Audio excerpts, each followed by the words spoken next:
Many people have got quite a lot of front hip pain, and that can often be because we're too tight through the front of the pelvis.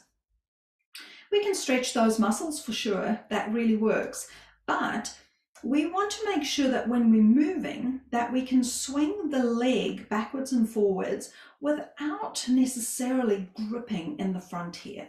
So by standing up on something like a yoga block or a step and then just allowing the leg to lengthen, using your hip stabilizing muscles here, and then just finding freedom in this leg. So it just really wants to swing in the breeze. It's not about how far forward and back it moves, just enough to get that bone just to relax, take some of the pressure off the front of the hip here, and then coming back and standing on two legs. I feel very lopsided now. I feel like this side is twice as long as the other side. So I'm just going to come back. I'm going to slump.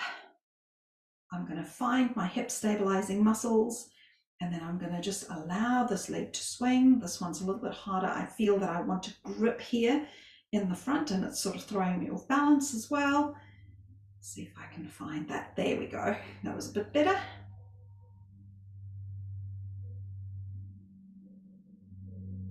Lovely. Now I've got a nice free swinging hip. Stand on the two legs, and they both feel nice and even now. So it's